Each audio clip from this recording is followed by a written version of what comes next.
Here, and I'm doing a little bit of a video on the recent events, the missile attack in Syria,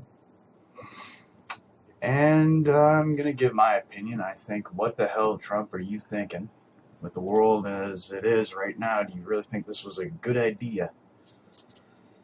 Alright, so according to Trump, according to a lot of people, it's this happened because of the chemical attack that the Syrian military put on a town that was under control of another group. Let's take a look here. Alright. So, this was the base that they hit, the Sharat airfield. Some of the damages you can note right here. Here.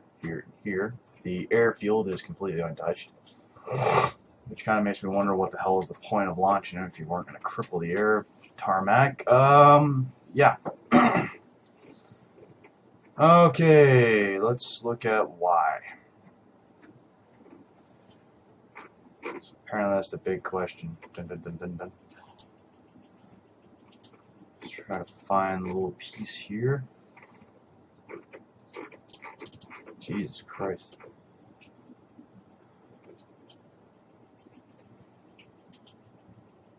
Alright. The U.S. fired 59 Tomahawk cruise missiles from the warships USS Ross and Porter in the eastern Mediterranean in early hours of Friday morning Syrian time. They hit the Sharat air base in central Syria, near the city of Horns. The U.S. had identified the base as a location used to launch Tuesday's chemical attack on the rebel-held town of Khan Sheikhun that killed more than 80 people. Syrian and Russian forces used the base. Russians first deployed there in the autumn of 2015 when they reportedly reinforced some of the facilities. Okay, so I guess Trump was a little butthurt over hearing that 80 people were killed, understandably. But with growing tensions in, what was it, the South Chinese Sea between China and Japan and North Korea and South Korea, was this a wise move? And what could this trigger? Well, let's look at the ramifications, shall we? You've got a fair number of countries kind of at each other's throats already. You've got Russians that are trying to, I guess, maintain this base. Though, I guess there was a call to Moscow that was placed before they launched it. So here it is. How much damage did they cause? As part of the article. Moscow was told of the strikes in advance, and no Russian forces or equipment were hit in the strike. There were reports that senior Syrian officers also evacuated the base. The Pentagon said its missiles had targeted aircraft, shelters, fuel storage, and other logistics buildings, air defense systems, radars, and ammunition supply bunkers. The attack was said to be over in a couple of minutes. Syria's military said 7 people were killed and several wounded. That's not good. 6 Syrian Air Force planes undergoing repairs at the base were destroyed, but the runways were undamaged, and the Russian Defense Ministry said after the attack. Attack planners took care to avoid hitting suspected chemical weapons stores on the base, and the U.S. National Security Advisor H.R. McMaster said. Okay, images released by the Pentagon showing post-strike areas of impact singled out several buildings, identifying them as damaged and destroyed aircraft shelters. Several appeared blackened, matching reports that fires raged at the base after the strike. Images do not note damage to runways. So like I said, blackened, damaged. Apparently, let's take a look at a better map in here of where it really was. So, I guess we're going to go through the whole legend here. Syrian government controlled quite a bit. Government airfields. Rebel, ISIS, Kurdish, mixed. So 86 people died when Syrians launched a sarin nerve agent attack on Tuesday morning in the little town right about here. Now, I guess the U.S. felt justified in taking action like they usually do. But, yeah.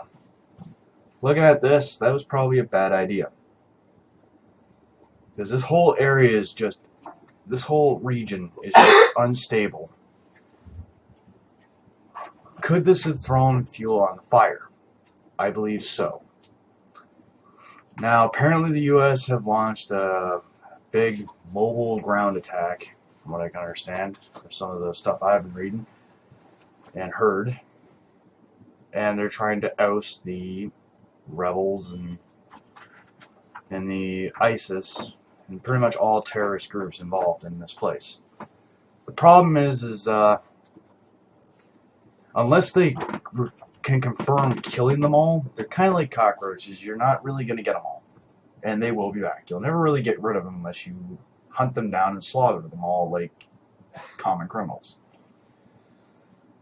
So, frankly, all they're doing is they're setting themselves up to have a massive counterattack, or probably a massive series of terrorist attacks throughout Europe and America. Because really, you don't know if there's some of these ISIS assholes in America from those Syrian refugees. Nobody's innocent. Nobody's guilty yet until they're caught. So this might have just been the straw that broke the camel's back. Not a good idea.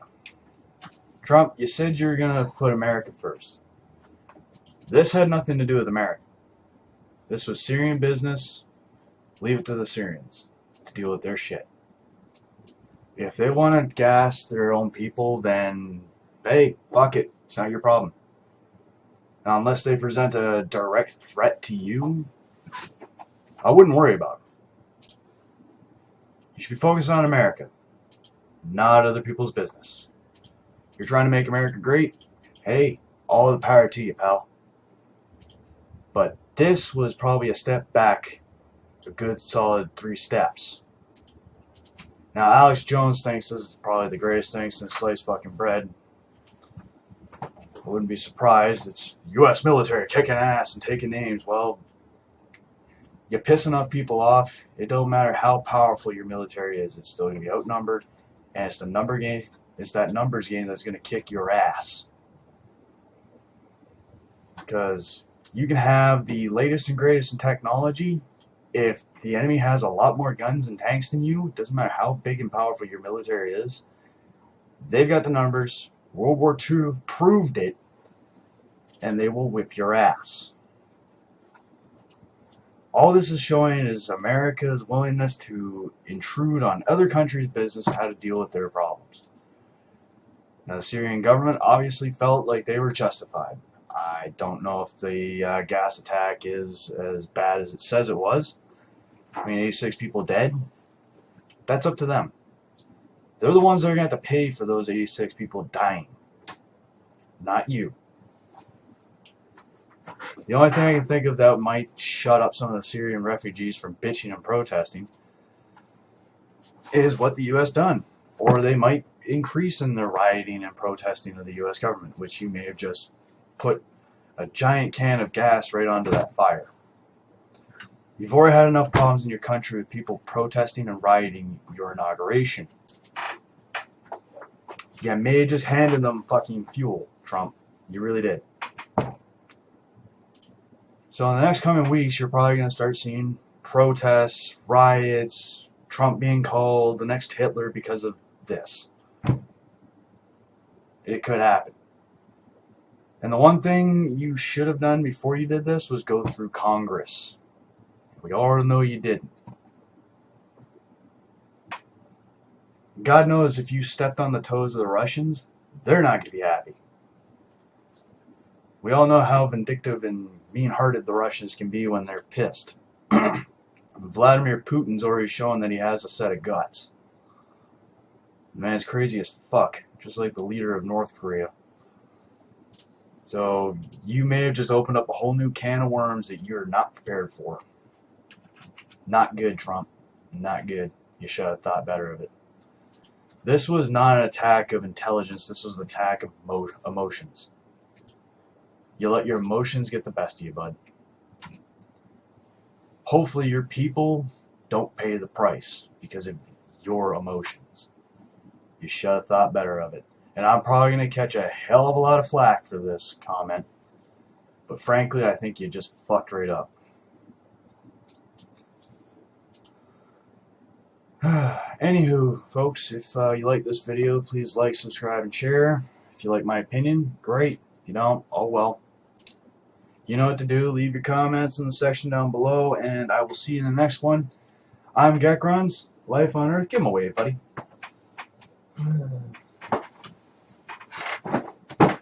That's not a wave, asshole.